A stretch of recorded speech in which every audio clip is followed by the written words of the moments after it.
So this chapter is a little different than the other ones that we've done on income distribution and poverty. It's an easy chapter. It's an interesting chapter. Maybe it's more timely than it's ever been in our past, at least in the 10 years I've been teaching. I can see why the author has included it in the book. So we do talk about individuals when we discuss microeconomic issues, and maybe understanding a little bit more about the different demographics when it comes to income in our economies, and the different how income is distributed between households can be a pretty interesting economic discussion. So when we talk about incomes, we typically, in economics and in other disciplines as well, a lot of times we divide households into what we call quintiles. Quintiles, anytime you hear the word quint, you should think of the number 5, right? If we take 100% of American households and we divide them into sort of 5 equal segments of our society in terms of income earned, we would have a bottom quintile, or a bottom 20% of the population, which would signify sort of the lowest income earning households that we have. And then we would have top 20% of income earning households, and then we would have 3 quintiles in between. And it is, well, what we do, when we do separate people into quintiles, we are sort of lumping them all together. And there can be huge discrepancies between incomes of people in the same quintile. It is a way that we can sort of just talk about, make general statements about households and where they fall in terms of those quintiles and movement between quintiles and things like that. So I'm going to make some general statements about people in quintiles.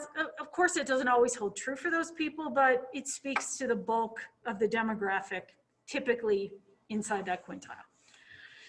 The way that we calculate income for the sake of dividing people into those quintiles is, I don't know, probably not the most appropriate way to calculate incomes, or probably doesn't truly represent the incomes of the people in those quintiles, but it's the way it's done.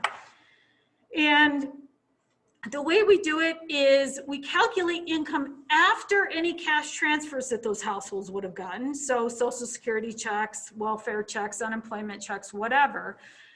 But we don't include any taxes that that household would pay, or any in-kind transfers that would be received by those households. Now, from an economic perspective, this actually doesn't give us a really good representation of the buying power of those particular households.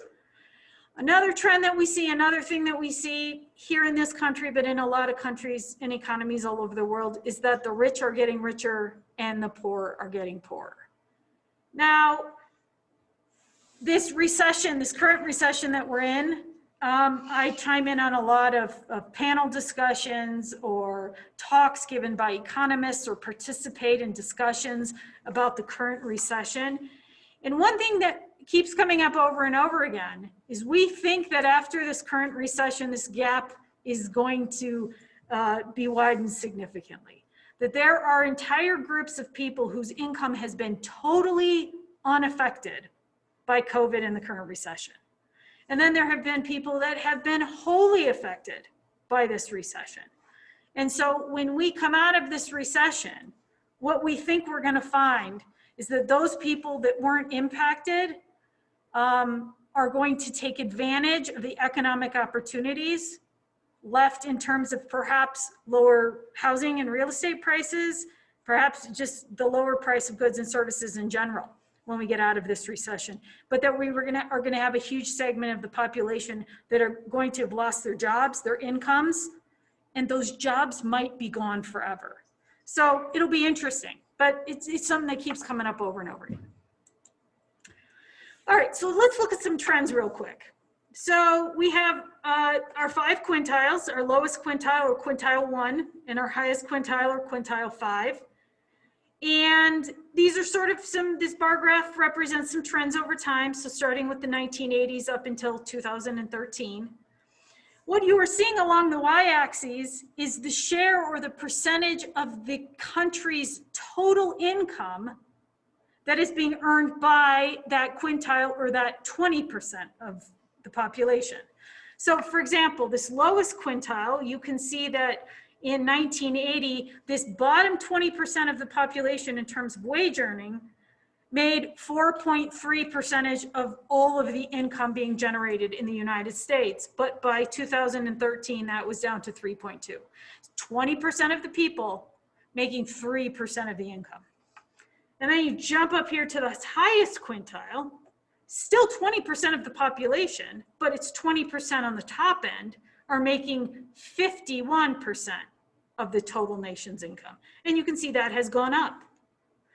They've also broken down your top 10% of wage earners, right? And you can see that we have 5% of the people making 22% of the income. That gap is widening. That bottom quintile is making less in terms of the percentage of overall income, and the top quintile is making more. That's a trend that we have seen and will continue to see. But we're not the only ones. We're not the only ones. It's happening all over the world. Okay, so there are several different ways that we can talk about that trend, right? You can talk about it from a lot of different perspectives. There are a lot of different things that you could consider or that you could attribute this trend to. But one of the big ones that we see has to do with the number of people working, receiving an income in the household. And that there are trends that would indicate that that's a huge factor in this widening of this income gap or this income disparity. The top 20% quintile, the top 20% of your wage earners, we have seen a growth in the number of two earner workers in those households. That 3 out of 4 of those top 20% households actually have 2 people working. And that's just a numbers game, right? If you have 2 people working, you could make perhaps twice the income.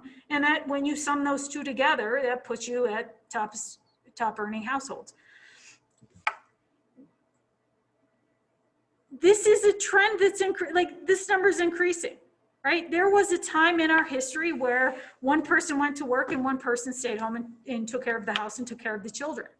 But as women have moved out of the house into the workplace, have earned degrees, have gotten educated, and we're not just talking about traditional households here, we're talking about 2 partners, whatever that looks like, right? And then when we look at the bottom quintile, that bottom 20% of wage earners, what we find is very few people are working in these households for a variety of reasons. Could be disabilities, could be single parent households, which is actually a trend that we're seeing. That only 1 out of 3 of these bottom quintile households have anyone working at all. Only 1 out of 3 have anyone working at all.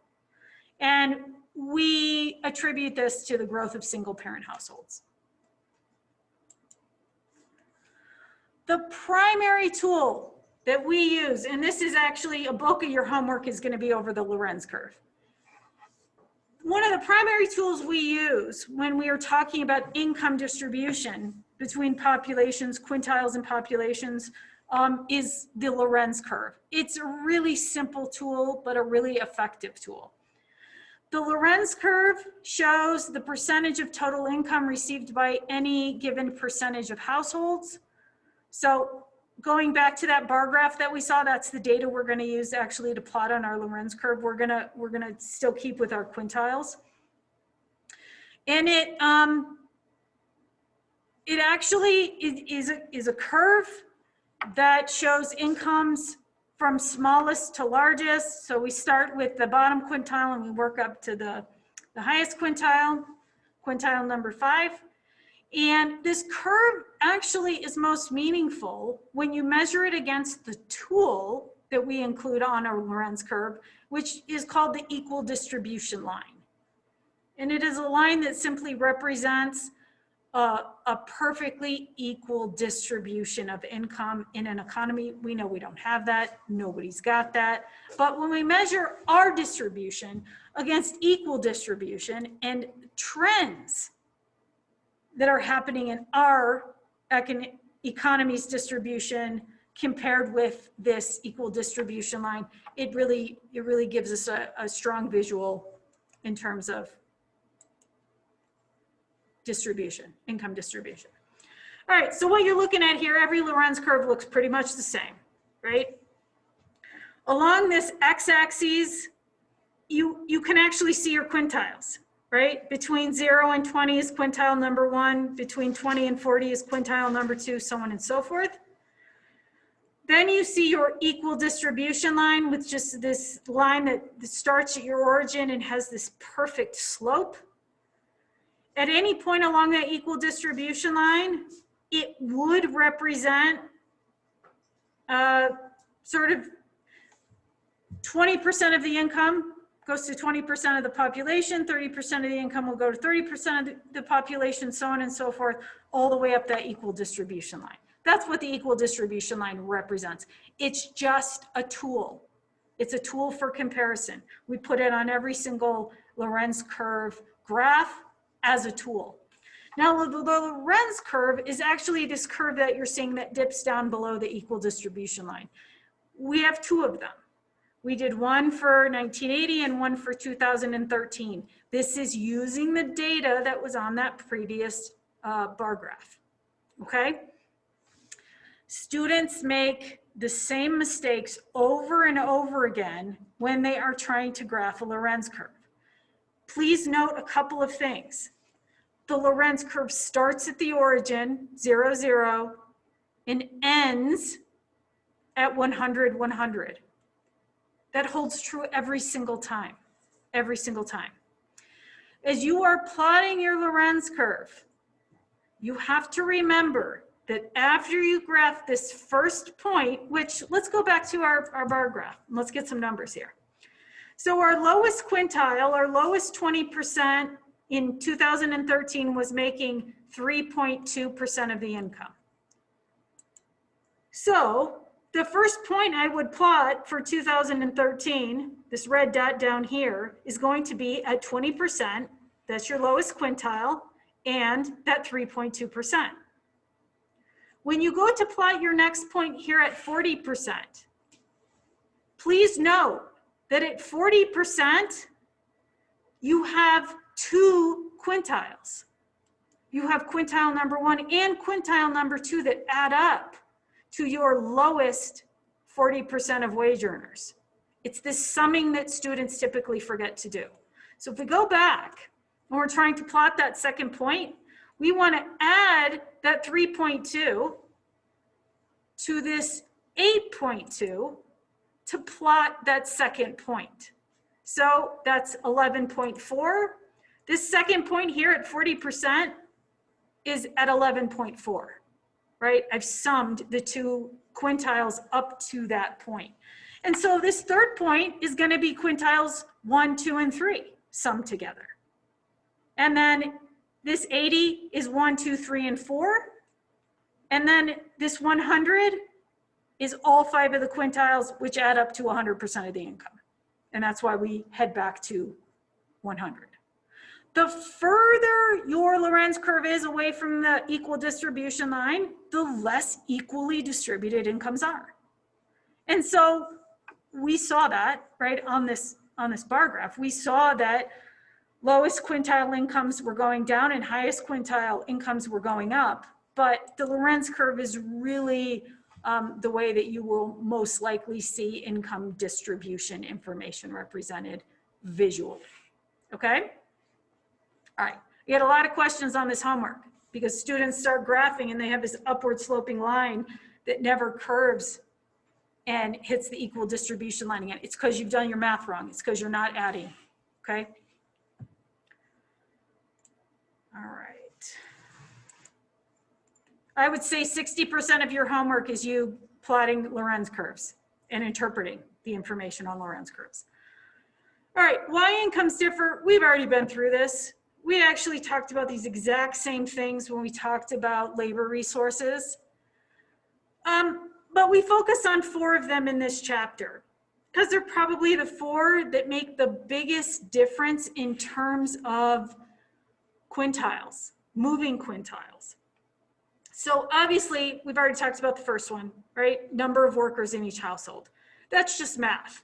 The more workers you have, the higher you're probably going to land in terms of quintiles. The lower workers you have, probably the lower. This doesn't always hold true, right? But there probably is a trend there.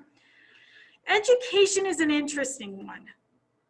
I've done some research, or not done some research, I've read some research on movement between quintiles because I think it's super interesting. You know, we're all born into a quintile. And our movement from that quintile that we are born into other quintiles speaks to a lot of really fascinating social factors. But one of the most effective way to move from one of the lower quintiles, if that's where you're born into, to even leapfrog entire quintiles on your way up is through a 4-year education, a 4-year degree, we find is the most impactful way to move up quintiles. Now, on the flip side of that, right, if you were born into the top quintile, it is almost impossible to fall, regardless. Even if you don't get it, if you were born into the highest quintile and you don't get an education, still hard to fall. Why? Because there's all that net wealth sitting up there, right? That's your safety net, is all that net wealth. And so there's just lots of interesting information about the movement in quintiles. But you're doing the thing that helps jump quintiles faster than anything else, and that's getting a 4-year education. So for those of you who have been struggling this semester, you're doing it for a reason. Stick with it. Ability and job experience, obviously those are going to be reasons incomes differ too. Actually, the list we talked about in the chapter about labor resources was probably twice this long, right? But these are the most relevant for sure. Okay, so here's the thing with income distribution, is we have absolutely no way to come to any sort of a reasonable conclusion as to how equal distributions should be. We talk about it a lot in economics. What's the perfect distribution of incomes in our economy? Well, most of us agree it's not an equal distribution, right? It feels a little too socialist for us. We know that we like a distribution of income. We know that we like these capitalist incentives for people to get educated, to work hard, to sort of achieve the American dream, if you will, through hard work, education, perseverance, all this stuff. So there's really no standard. It's pretty subjective. If you ask any one of us, what is the perfect distribution of income, we likely would come up with something different. There's no objective standard. There's absolutely no way for us to try and resolve the question, what is the perfect distribution of income? So there's some food for thought, right? We know what we're comfortable with, we know what we're uncomfortable with, but we don't really know how to refine that. We don't really know how to come to some perfect distribution. We know that as distribution gets more unequal over time, that we're not comfortable with that, right? That we think that that just doesn't feel right, that doesn't sound right. That's not the way we want this to be moving, but we don't know where that perfect place is, right? From an economic perspective though, as we watch this distribution of income become more and more unequal, we are not comfortable with the way incomes are measured. Because if we're thinking about this from an asset standpoint, from a wealth standpoint, from a purchasing power standpoint, the way we calculate incomes, which is to add in cash transfers, but not take into account taxes and in-kind transfers, just doesn't make sense to us. Let's think about, and I love using this as a multiple choice question on an exam, by the way. Let's think about what would happen if we did consider taxes and in-kind transfers when we were calculating households' incomes. Theoretically, those higher quintiles, right, should be paying a larger percentage of their income in taxes, which means their buying power would actually decrease if we took taxes into account. And those lower quintiles are receiving more of those in-kind transfers, food stamps, housing vouchers, medical care, all that other stuff that these houses up here are paying for, right? Why wouldn't we include those in the incomes of these lower earning households? Because, I mean, that's stuff that, well, they didn't have to buy, was essentially purchased for them. Wouldn't that kind of close that gap a little bit?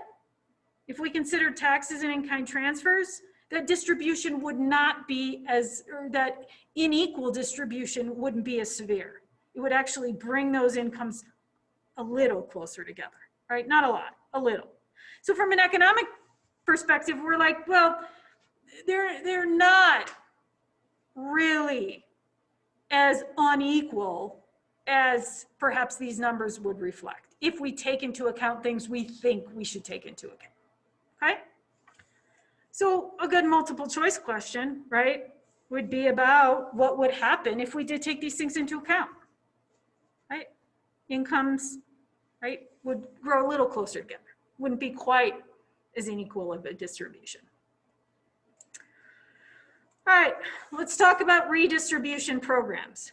Redistribution is exactly that, is redistributing wealth, redistributing income. How does that happen? Well, we tax those at the higher thresholds and we redistribute that money or those in-kind, or we spend money on in-kind transfers and redistribute to people at those lower thresholds, at that lower quintile. Well, we can't talk about this without first addressing poverty in general. So how do we determine who to redistribute to? How do we determine who falls below what we have deemed the poverty level in this country? Well, let's talk about the poverty level first. So when we talk about the poverty level, that's an actual number. It's an actual number that's calculated by government entities in order to create that threshold. The way this benchmark or threshold has been calculated is absurd. The way we currently do it is somebody calculates the cost, the daily cost of a nutritionally adequate diet, and then multiplies it by 3. And that's essentially the basis for a poverty level. Well, that poses a couple questions. What's a nutritionally adequate diet? That seems fairly subjective. Eat some gruel, just some mush. Maybe. It can't be a lot because it does end up being about $5.50 a day. For 3 meals. For 3 meals. For 3 meals. So, right, that's a subjective calculation. And why are we not considering things like medical care and housing and transportation? Why have we used this nutritionally adequate diet calculation as the basis for poverty level? It doesn't make sense to me, right? Whatever. So you can see some numbers here for 2015. I actually did pull up some more recent numbers, and actually poverty level or threshold has gone up significantly. Well, over 10%, which I think is significant in 4 years. So I got 2019 numbers. 2019, it's going to be about 12,500 for an individual. So that's going to be the poverty benchmark. For a family of 4, it's going to be 25,750. we'll go with your author's numbers, although these specific numbers aren't terribly important. But you can see, I mean, those are low thresholds. I mean, that's not a lot of money. Yep. Is the international poverty line, is that centered mostly like in like certain countries, like in the US that's pretty well, and like third world countries have like most of the poverty population? Yeah, so the question was about the international poverty line. And you can see I've made a comment here at the bottom that the international poverty line is $2 per day per person, and about 40% of the world's population, we would say, lives below the international poverty line. You know, I talk about this a lot with people. You know, being poor in the United States is very different than being poor in other parts of the world. It doesn't even compare. And for those of you who have visited other parts of the world, you may have some concept of what this looks like, but I don't think you and I can even fathom what poverty looks like in other parts of the world. This $2 per day, I'm never really sure how to interpret that. I mean, there's a lower cost of living in a lot of other parts of the world. So $2 American dollars would go a lot further than it does here, right? So I'm never really sure how to translate that into any sort of meaningful context. But what I can tell you is there are a lot of places in the world where one meal a day is pretty standard, and only having one meal a day is pretty standard, and where housing conditions are what you and I would consider subpar. Healthcare, just health in general, life expectancies are so much different than anything you and I can fathom. So obviously during recessions, we do see an increase in poverty, high unemployment, things like that obviously are going to increase the amount of money being distributed through our government redistribution programs. Here's just a quick trend chart on this chart's kind of interesting. Your author put poverty rates and like raw numbers on the same graph. So like the red is actually millions of people living in poverty, and the poverty rate is going to be there in blue as a percentage. You can see that at least since probably 1970, maybe even 67, 68, our poverty rate has stayed somewhere between, you know, 10 and 15%, something like that. Okay, so when we talk about redistribution programs, these programs that redistribute money to people who have lost their incomes or don't have any incomes, from an economic perspective, it's all good. Spending money is the same no matter what you spend it on in terms of its impact. Like spending is spending in the economy. And what we're pretty sure of is that when you redistribute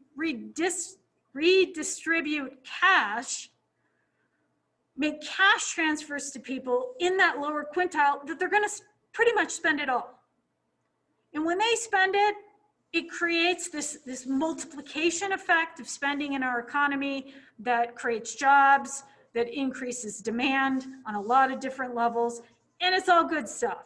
So from an economic perspective, redistribution is a good thing. And that's not even from the social perspective, that's simply from the economic perspective.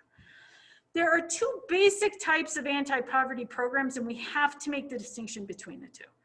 One is social insurance. These are actual insurance policies that we all, not we all, that people who work insure their income with these social insurance programs. We'll talk about those here in a minute. And then income assistance, which addresses people who don't necessarily have any income to insure against. So you don't ever have to have worked. You don't ever have to have paid taxes typically to get income assistance, where social insurance is a very different animal.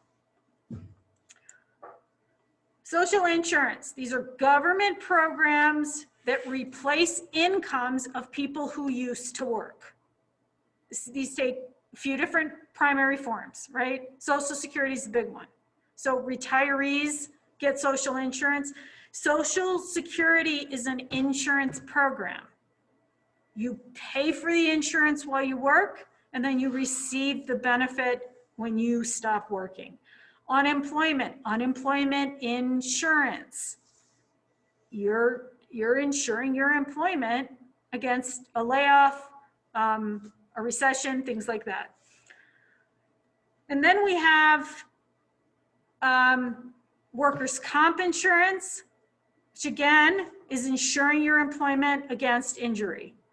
So you and your employer, as you work, pay into these social insurance programs. So in case you find yourself in this situation with lost income, you can receive at least a partial replacement of that income on the other end, okay? Social insurance is for people who have worked and paid essentially what would be the insurance premiums, right, for this insurance to receive the benefit should they ever lose their income. This is just the detail on that. I sort of said it as I went through, but Social Security and Medicare being the health insurance portion of the Social Security program, would address retirees, the lost income from retirement, aging out, right? Unemployment insurance is going to support those who lose their jobs for a legitimate reason, including layoffs. And workers' comp, which is going to support those who have been injured on the job. If you don't work, you don't buy this insurance. And if you don't buy this insurance, you can't redeem on those policies. So this says they're government programs, but aren't a lot of workers' compensation programs like privately purchased insurance by the company? Or is workers' compensation through the government? Because I got workers' comp last year. I broke my wrist at Snowball, but I thought it was that basically Snowball, pays an insurance premium to cover their workers. I'm sorry, can you hear me? You're right. It's a government requirement. Yeah. Okay, so it's required by the government, but it's not really government funded, right? You got it. Okay, cool. Thank you. Yep. Good question. And then we have income assistance, which is a totally different type of redistribution. So here we are talking about what you and I would typically consider welfare programs. Welfare programs provide those cash transfers, those in-kind transfers to people that fall below that poverty line or close to it. Again, depending on the cost of living where you are, sometimes people don't actually need to fall below the poverty level to get income assistance. I mean, here in Flagstaff, right? Even if you earned an income above the poverty level, because of the cost of living here, you would find yourself in a situation where you were struggling just to put a roof over your head, right? And so a lot of times, depending on the cost of living, you don't actually have to fall below the poverty line, you just have to fall close to it, within some percentage of it. Income assistance programs are what we call means tested programs, which means you have to prove your eligibility for these programs. So you have to prove that you don't have a huge savings account, that you don't have, you're not receiving any other income. You have to show your income tax returns. You basically have to prove you don't have any money. So your means are tested in order to receive income assistance. That's what means testing means, okay? The next two slides aren't incredibly important. I'm gonna go through them fast. It's just, I've made some lists of cash transfer programs and in-kind transfer programs. For my sake, you'd never need to know these. Now, on your homework, might you have a multiple choice question that you have to pick a cash transfer program out of a list? Yeah, sure, that might be a thing, okay? So there really is no reason to make a list of these on my account. I just wanted to give you some examples. In-kind transfer programs, there's hundreds of in-kind transfer programs, but here's some big ones. I just wanted to show you, sort of covers the gamut. Daycare, those reduced or free school lunches. These are really social programs in many cases, healthcare, nutrition for pregnant women, nutrition for babies, educational programs for preschoolers. I mean, it's all good stuff. It's all good stuff. I love this slide. When you and I think about redistribution programs, a lot of times we think about money that we give to people in poverty. That is not the case, right? Our biggest redistribution programs go to retirees. And that is going to be in terms of Social Security payments, cash transfer, and the Medicare portion, which is the medical care that comes along with Social Security. So that's the in-kind transfer that comes along with Social Security. You can see, if we look at our total federal redistributions from 1962 up through essentially present day, that it's really Medicare and Social Security that represents 60% of those total redistributions. Folks, this is not sustainable. I know you're a little young to be thinking about Social Security, but you should think about Social Security because you're not going to get any. This is a hot topic on the political front. You know, this has to be reformed. This has to be fixed.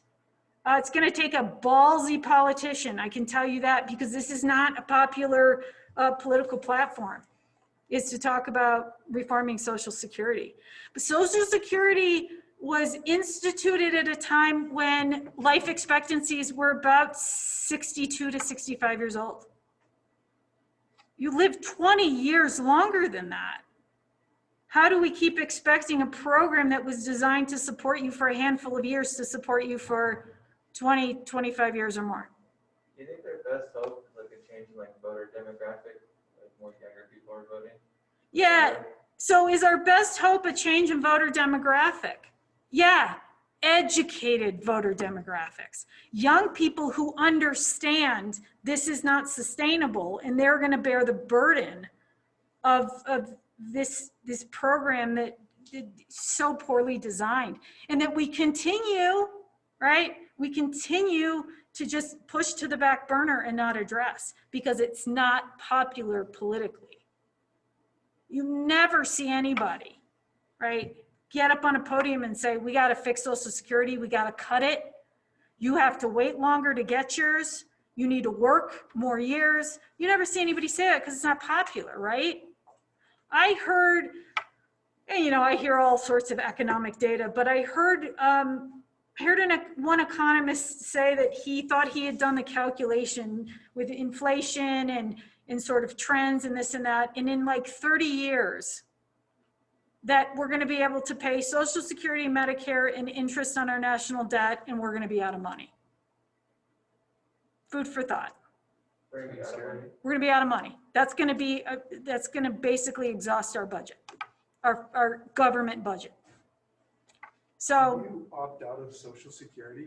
Like if you're in a stable position and you know you are going to retire well, can you just not pay that?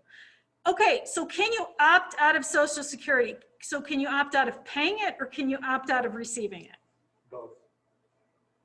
You could opt out of receiving it, but you can't really opt out of paying it. Yeah, because they don't trust us, and maybe that's a good thing. I don't know. They don't trust us to save our own money for retirement.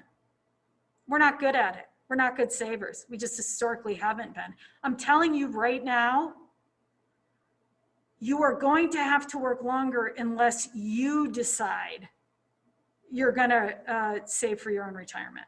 It's just not possible.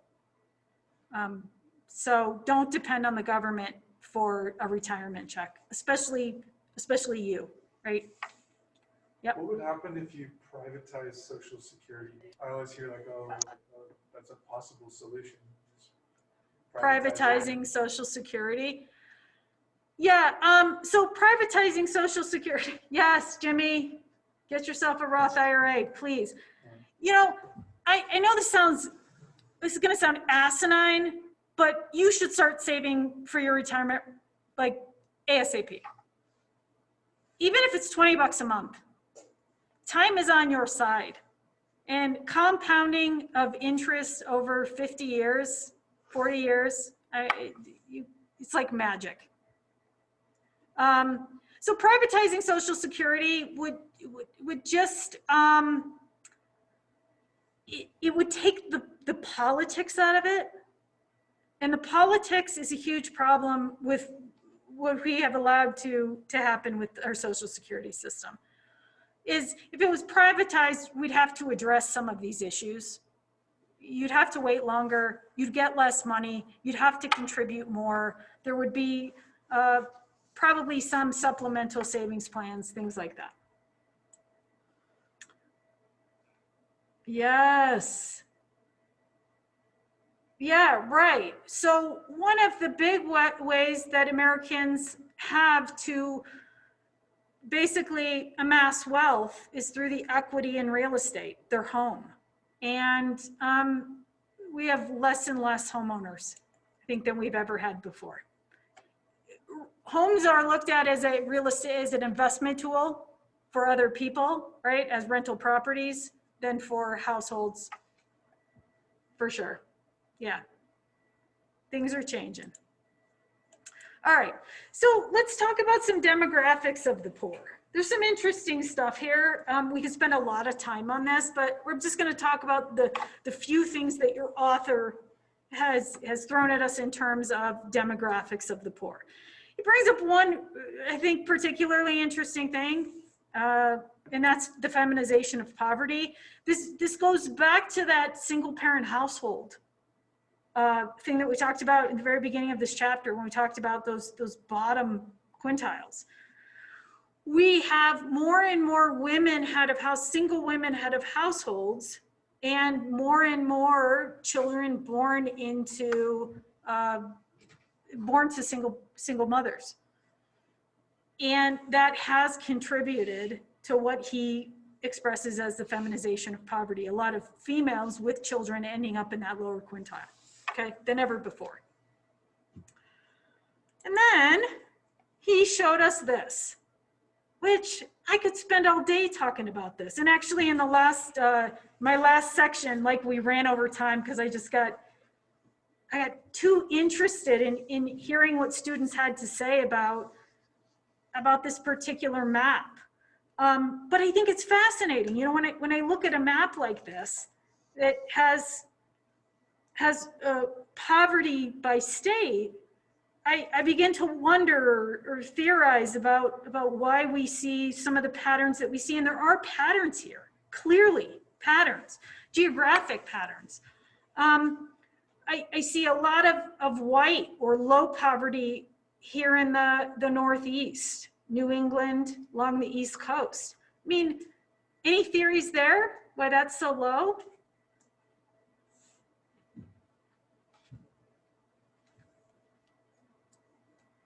I mean, I used to live in Connecticut, and I'm not sure, but I would guess that those are blue states, and the people there culturally are probably more likely to, like, seek out help if they're in trouble. And I don't know, in Connecticut specifically is maybe not the best example, but. Oh, I mean, that's interesting. That isn't something I had heard before. So sure, absolutely. Griffin says perhaps there's educational differences. I would say, yeah, I think there probably is. I don't know the exact statistics, but there probably is some educational differences here. Any other thoughts?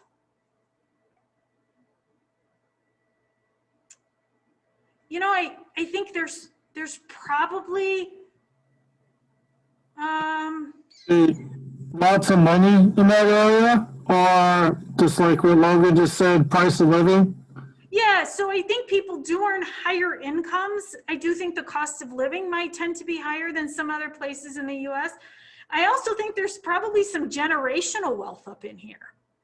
You know, this is some of our founding fathers, right? I mean, this is some of the oldest money that we have in the country is going to be situated in this area. And so for me, it's like, oh, I wonder if there might be some generational wealth that sits up there from hundreds of years ago. Anyway, and then I started to think, Yeah, California, this is interesting. And then I think about sort of the Southwest, where I'm at, and I think about, you know, what are some of the issues there. And I had a student say something really interesting in my last section about, you know, you can be poorer in the warmer states. I thought, oh, that's interesting. And Yeah, maybe because you can survive. I don't know, right? I'm from Montana. Yeah. I see definitely a lot, like how it's in red right here. I think the main reason why is because the Indian populations are reservations here, and just driving through those definitely is like, yeah, you know, that's why we're red. It just nothing against them, but it definitely seems totally different cultures and that kind of stuff on the reservations. I believe that's part of it too. We do have large Native American reservations with not a lot of economic opportunity most of the time. So I do think that's a contributing factor for sure, right? And then I look at the Deep South, right? And there's definitely some economic stuff there too. Because after they ended slavery, they never like found something to supplement their economy. Right. We can't talk about the economics of the Deep South without talking about slavery. We can't. I think this is twofold. I think, you know, you had freed slaves that weren't allowed to receive educations, right? And I think that has contributed. But I think on the flip side of that, I think the economy of the Deep South used to be very rich in that area, right? A lot of money in that area. I think the economy of the South was built on that, what I call it a stolen resource, right? A resource they didn't have to pay for, which was that labor. And they never were able to quite change that system of economics in the South to make it work once slavery was abolished. I think it's complicated, right? I think it's really complicated. But here's my other thing about the South, is my sister lives in Mississippi, the highest poverty level in the country. She's probably never made more than $11 or $12 an hour ever in her life, right? But her rent's, I don't know, $200 a month. So I think another thing we've done on this graph is we've applied some nationwide poverty level to all of these states, regardless of what the cost of living is in these states. And that sort of skews us a little bit too, right? Yeah, these are high percentages down in the Deep South, but I think in a lot of places there's a low cost of living in the Deep South. So I don't know, just food for thought. Never industrialized like the North and never had the capacities to support growing populations. Logan, I tend to agree with you, right? When you were using all of this stolen labor was cheaper than technology, right? And in the North, right, that wasn't happening. And so there was this incentive to develop technologies. So I agree. I think this is all part of that. Okay, I know we've run out of time. Let me just go through these really quick. Yeah, Sam, you're exactly right. So the next couple slides are just about civil rights and how civil rights and equal opportunities has definitely, you know, we have to touch on it if we're going to touch on incomes and quintiles and things like that, that making sure that people have equal opportunities when it comes to earning income is an important thing. And yeah, that's race, and it's also gender, and it's also religion, and it's also sexual orientation. Making sure that we protect people and their ability to earn an income from discrimination. And then really the takeaway from these last two slides is actually we did some really intense welfare reform in the mid-90s that actually has allowed us to see huge dips in the amount of welfare that is distributed in this country. Because we created a system where we got people trained and we got them educated, and we provided healthcare to single mothers so they could get educated, so they could go back to work. And what we found is that most people actually do want to work. They just need help. They need a way out of that cycle of poverty. All right, that's all I got.